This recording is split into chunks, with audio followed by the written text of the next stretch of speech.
Hi, you are listening to the On Humans podcast. I'm your host, Ilari Mäkelä. Now, as long-term listeners will know, I have a tradition to, after the New Year, post the most popular episode from the past year as an encore. Well, this year I decided to do something somewhat similar, but somewhat different. By far the most popular thing overall on the show in 2025 was the 5-episode, 5-hour-long series, The Origins of Humankind, produced together with Carta, a research center at UC San Diego. Well, that's all well and good, but I know that 5 hours is just too much for some people. And some of you might have enjoyed all of those 5 hours, but might want to enjoy a little bit of a revisit of some of the highlights. So here you go, with a 30-minute episode produced from the highlights of those 5 hours, with the same lineup of guests, Tim Coulson, Dean Falk, Chris Stringer, and Johannes Krause, where we dive into deep time, exploring the deepest roots of the human story. And we will begin with Tim Coulson, who used to be the head of the Department of Biology at the University of Oxford, and who will take us back to the extinction of the dinosaurs, and who will follow the rise of primates in their wake, leading to many branches of curious beasts, one of them being us. It's a purely scientific origin story, but one that still features snakes, ripe fruit, and a kind of exodus from a primordial safety. Let's go. If it hadn't been for the extinction at the end of the Cretaceous, dinosaurs may still be here now. They were very diverse. You know, there were lots of species of dinosaur around when they died out. The only ones to survive were the birds. And then mammals kind of came to inherit the earth. And they evolved into the first proto-primates. And then, of course, the first primates evolving start to appear about 30 million years ago, where you start to see mammals that are able to grip branches with their hands and their feet. And it's probably around that time, about 30 million years ago, where they've got a little bit bigger. They started as small, kind of squirrel-sized animals. And they were still reasonably small, but they were getting a bit bigger. But what's interesting, at about this point, they started to slow down their life history. And we know that because all primates alive today have relatively slow life histories. We're long-lived. We have a late ages at first reproduction compared to animals of a similar size. And humans, of course, took that slow life history, long childhoods, long age to an extreme. We took it to the next level, yeah, that's right. Life had never seen anything like a primate before they evolved. And I think one of the reasons it had never seen anything like that is our ancestors and primates before them were feeding on fruits. And fruits are from a very widespread, a dominant group of plants now called angiosperms. The angiosperm forests didn't come into their own until about 60 to 65 million years ago, after the Great Extinction. So no fruit-eating dinosaurs. There would have been a few, but the angiosperm, the giant trees, didn't really get going until the end of the Cretaceous. Okay, and so is the idea that primates are we are specialized to be fruit eaters originally? Is that the hypothesis? Fruit and vegetation, and it does suggest that our ancestors were not being preyed upon to any significant extent. And the reason for that is if you're being eaten all the time by predators, you want to speed up your life history. Yes, that makes sense, yes. Because you want to get through your life quickly. Could that be just because there weren't many predators with that climbing ability? I mean, maybe there were big hawks or snakes or whatever, but when I imagine this kind of world, I can't immediately imagine who would have been the predator of a very good grasper, climber, tree mover. So I think that's right. I think we could evolve a slow life history because you're right, there would have been very few predators. Ditto with snakes. Maybe that's why snake fear is so deep. It may be. I think the threat would have been for our ancestors and these proto-primates is if they ever had to come down onto the ground, right? That's where there would have been the threat of ground-based predators. Although how many of those there would have been in forests is unclear.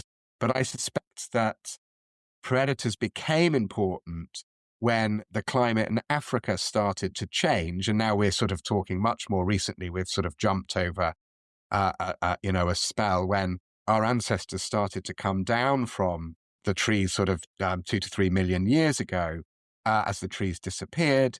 And then predation probably started becoming a major source of mortality for our ancestors. The whole environment had changed, so the whole ecosystem had changed. It's around this time that big cats start to evolve. So I think this is important because our ancestors, when they came down from the trees and Africa was drying out, it was probably partly drying out because of the slow rise of the Isthmus of Panama. Yes, I've actually discussed this with Ian Tattersall from the American Museum of Natural History. The very first thing we discussed when we did the kind of human story episode was the fact that when the Americas joined together, it blocked the ocean currents in a way that created a cooling and drying of the African climate, which I just was such a kind of magical fact that we can actually know that. I think it's amazing. And, the Isthmus of Panama was in place by 2.83 million years ago. But, it started forming, probably sort of 15 to 20 million years ago. So it was a slow process. Plate tectonics happened slowly. And that kind of gap between North and South America and the depth of the ocean would have changed.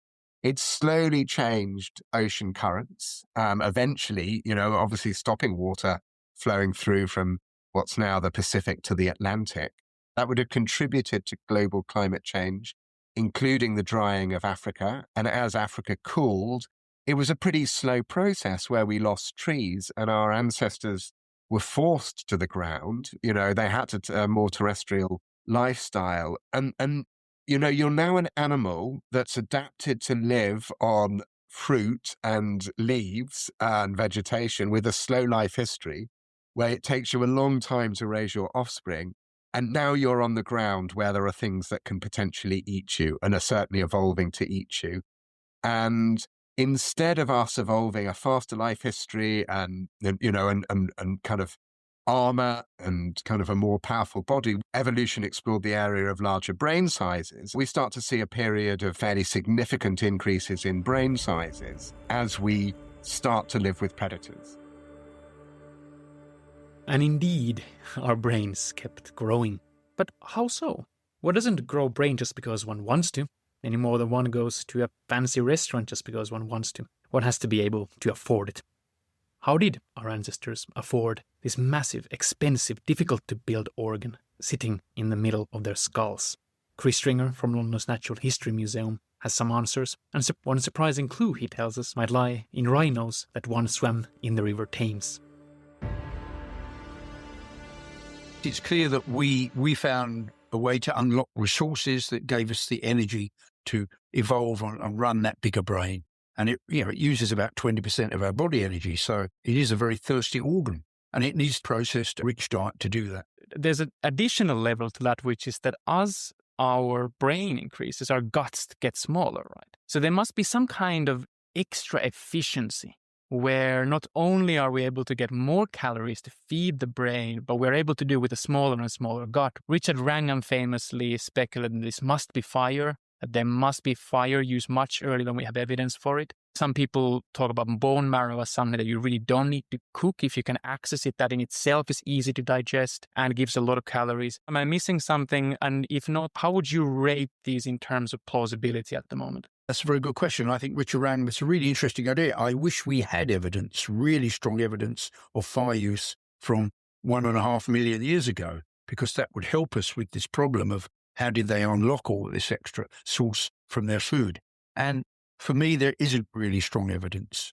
And I think that even processing the food, even pounding the food, breaking down the food, it doesn't necessarily have to be heated. It can even just be pounded. And that makes it easier to digest as well, to unlock the main source in nuts and so on. You break them open, you crush them down. They're easier to digest. You'll get more out of them. There is another resource which I wrote a paper about with my colleague Laura Buck, which is stomach contents. Now, we don't tend to think about that as a source. But of course, when they're butchering an animal, these early humans, they're going to get everything out of it.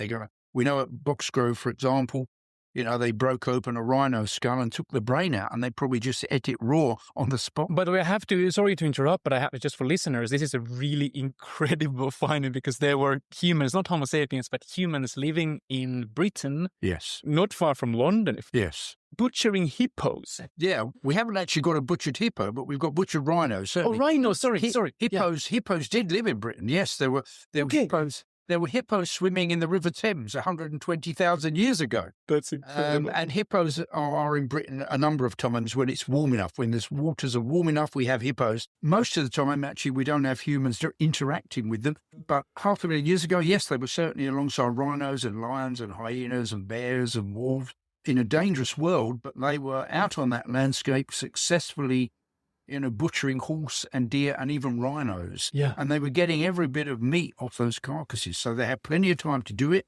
While some people were butchering, other people must have been guarding the carcass to keep the competition away, because there would have been vultures, there would have been hyenas, all kinds of animals would be attracted to that carcass. And I don't think an individual would even be able to kill the rhino. So this must have been a complicated team effort. We don't know whether they happened upon a dead rhino or got lucky, managed to kill it in some way. We don't know. But there were actually 4 rhinos that were butchered at Bochco. So it's not even a one-off event. So they're really dangerous animals, of course. So that's quite something to think about. But the fact they got all the meat off the carcass meant that also inside it, there'll be the internal organs, which we don't think about. So thinking of the stomach, of course, these animals, and we think particularly of things like deer and reindeer, they go in the winter, they exploit, obviously, they're still able to get food by digging under the snow to get their food. And then, of course, they swallow it and they digest it in their stomachs.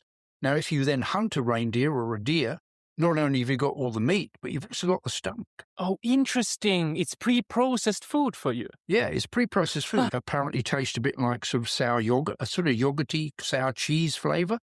And so this was a treat. So the animal's gut does a lot of the digestive work, and then you benefit from it, from eating the contents of the guts. But a big brain was not the only gift evolution left us. In this clip, Dean Falk, a distinguished professor of anthropology at the University of Florida, reflects on the fascinating way in which living on the ground might explain also our inclination across cultures to speak, to sing, even to dance, an inclination that she thinks might have something to do with the shape of our toes.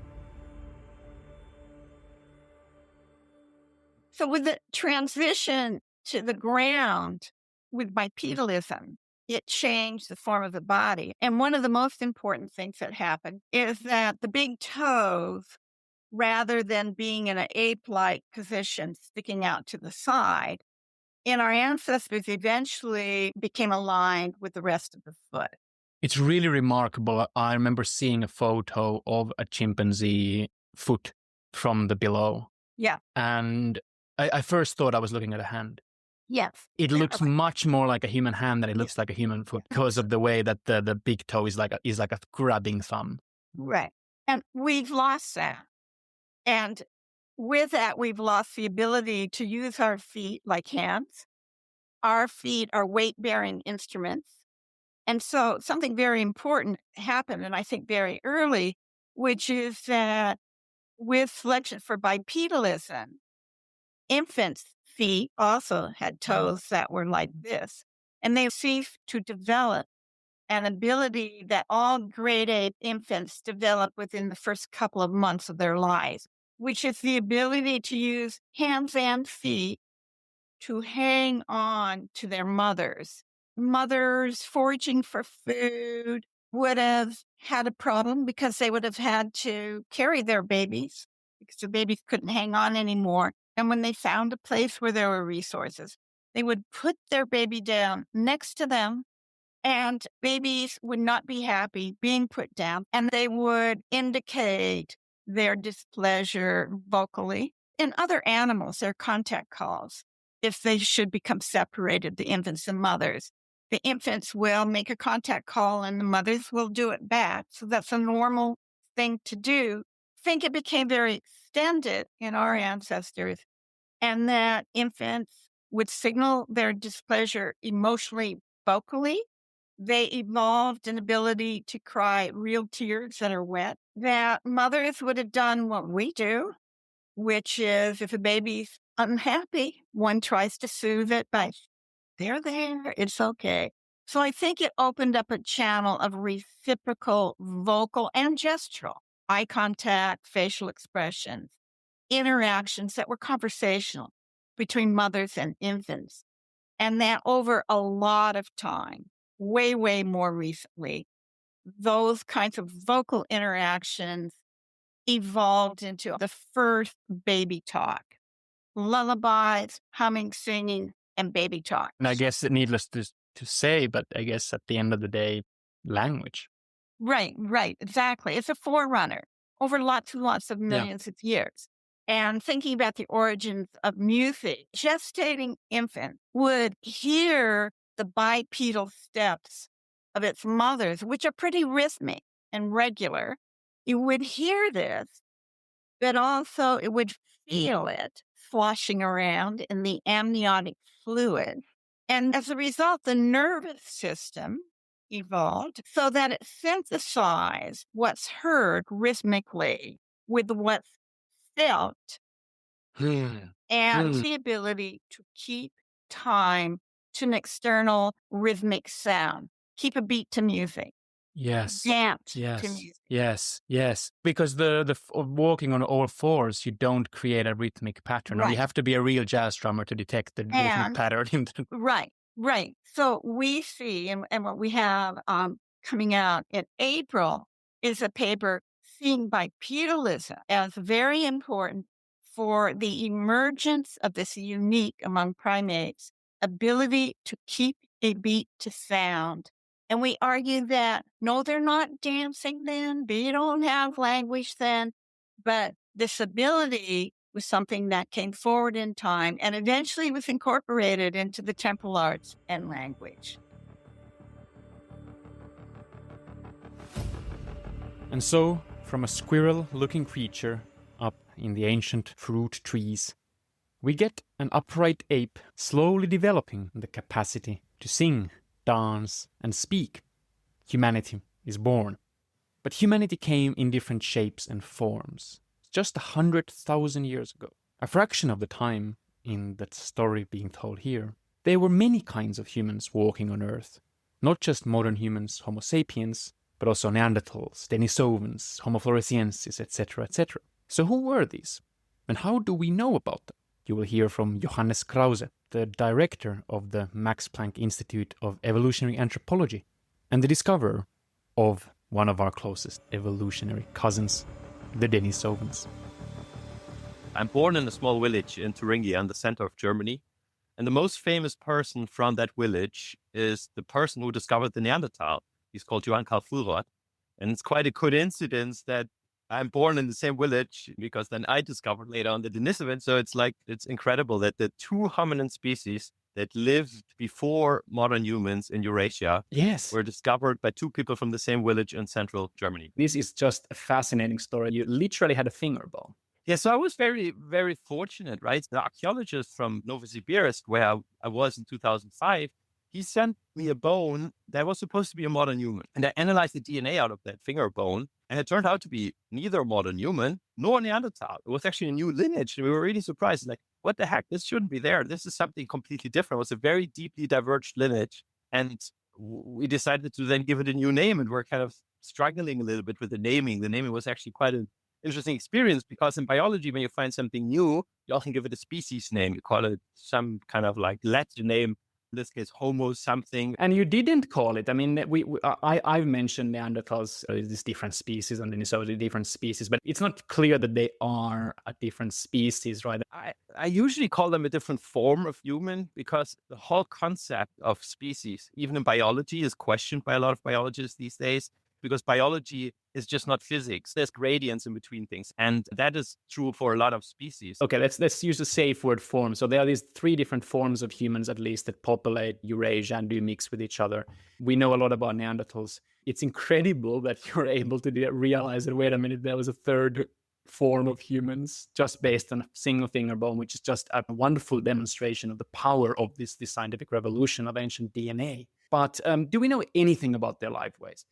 Can we say anything about how they lived, how they might have differed from us, how they might have been similar to us or the Neanderthals? Or are we just going to be saying, look, they were there and they did something and they didn't survive? The problem is that we don't know the archaeology we have from that time. Is that really Denisovan archaeology or not? We have tons of archaeology, but we're struggling to say this is Denisovan if we don't have DNA from a fossil. There is some interesting fossils that were discovered. There's the Dragon Man. There is the Dali skull. There's the Mappa skull. Then Southeast Asia, again, would be very different. We have Homo floresiensis. We have Homo luzonensis, which are dwarf people on those islands. Dwarfism is quite common to happen on islands. So we were really living in I've heard this said many times, but I have to say that this really looked like a Tolkien's Middle Earth with like these different forms of humans. Yeah. I love this. It's incredible. I've actually been in Liambua where the Homo floresiensis was discovered, and I was talking with the local people. So what were those hobbits eating? What were those tiny people on this island eating in the past? And they were saying rats, giant rats. They asked them, when did they get extinct? And they looked at me like, what do you mean extinct? And then they actually went behind the house and they had just killed one the other night. And they got the basic cadaver, and it was like more than a beaver size. Then it was on the neighboring island, which is Komodo, where the famous dragons are from. And then I was seeing Komodo dragons running around, all exciting. And they're eating today buffaloes and horses, which were introduced by humans. So asking like, what did they eat before? And they went like stegodons. Stegodons is actually a dwarf elephant. So just imagine you have a lizard eating an elephant. And this is basically, then you have dwarf people eating giant rats, and you had like birds that were 3 meters, like giant storks and lots of other amazing fauna. It's really like Tolkien. I mean, it's like, it really comes from a fantasy. So the big picture is that Homo sapiens, we come from Africa. That's pretty well established beyond reasonable doubt. We leave Africa many times, but many of these attempts become dead ends. And then there's the mega successful exodus 50,000 years ago. There is a departure and there's a spread and expansion. And by the end of the ice ages, we are really not only inhabiting basically all habitable corners of the earth from Australia to the Americas, but we are also the only humans left. We've met our famous cousins, the Neanderthals. We've met the less famous cousins, the Denisovans. They are all gone. A little bit of them remains in our genome, but not that much. And so we are the lone survivors. And the ice ages come to an end a bit over 10,000 years ago. And with that, we have warm and wet weathers of the so-called Holocene. And with the new weathers, we also have new lifestyles emerging: agriculture, farming, shepherding, pastoralism, all of these things. And almost literally, we could say the rest is history. So the Neolithic process happens in many places in the world, which in itself I find incredibly interesting, that we have at least 5 places in the world, maybe up to 9 places in the world, where independent of each other, domestication starts, animals or plants. And this is something, it did not happen before in human history. 7 million years, we didn't domesticate anything as far as we know. We started with dogs a bit earlier, we think about 15,000 years ago. But then again, until 15,000 years ago, no one did any attempt for domesticating anything as far as we know. And then suddenly, everywhere in the world, people are doing the same thing. So I think there needs to be 2 things. First of all, you have the Holocene time period that is pretty stable. You don't have a lot of climatic fluctuation, don't have a small ice age coming in again and destroying your harvest or something like that. So it's kind of stability. But I think it also needs some sort of biological change in us, either larger population sizes or something that we suddenly have that gave us the ability to leave Africa in such a short time, to settle all places in the world, some kind of ability to have cultural innovation somehow. This process of agriculture being quote unquote invented and then it's spreading. This happens in many, many parts of the world, and none of them look exactly alike. But one of the biggest questions in understanding this agricultural part of the human story is the question of how does farming spread? And the big kind of question is, how much does it spread as an idea? Oh, this is a great idea, so the neighbors start doing it too, versus is it just farmers have more kids, they start spreading? Most of the time, in almost all of the cases, we see that agriculture spreads with people. And I think the main trigger that causes migrations is not necessarily people wanting to move to Central Europe because they heard it's such a nice place and there's all these beautiful forests. It's more like, people have a farm, they have 5 kids, they want to build their own farm because there's not enough space on the farm. So they move like 5 kilometers stream upward, and then eventually the populations expand because the population growth starts at the beginning of the Neolithic. You produce food for the first time in human history. Before we gathered it, so nature produced it, but now we produce it and we have a surplus of food that we can basically feed to our offspring, which means our population is growing. So from, maybe 1 million or 2 million people 10,000 years ago, we start spreading to the 8 billion people we're on the planet today. We are all basically a product today of the Neolithic, of this agricultural revolution, because that's what we eat, right? You say that we start growing and the numbers start growing, but what's really interesting is that the human stature, it's shrank, right? In most places from being hunter-gatherer to being a farmer. So it's not that people suddenly have an abundance of everything, but they do seem to have an abundance of the bare basics for you to be able to have more kids and spread.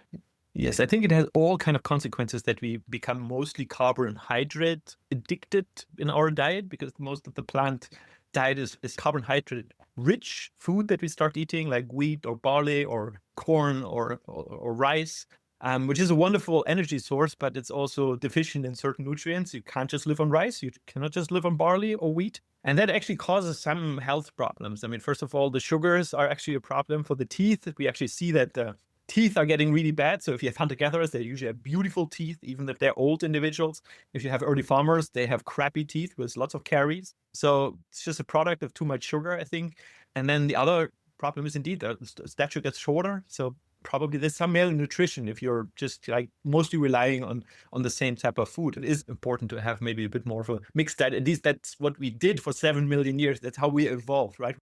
Okay, well, final question to all my guests is, how has all your work shaped your outlook on humanity?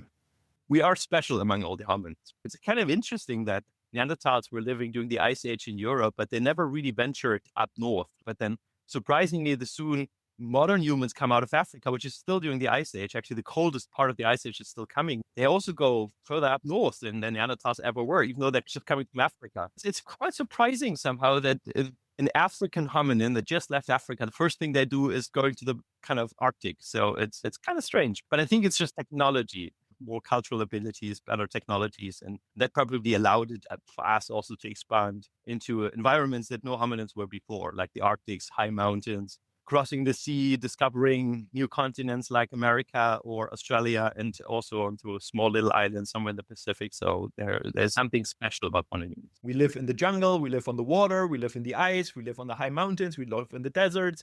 We live pretty much everywhere. We even live in these weird places called cities.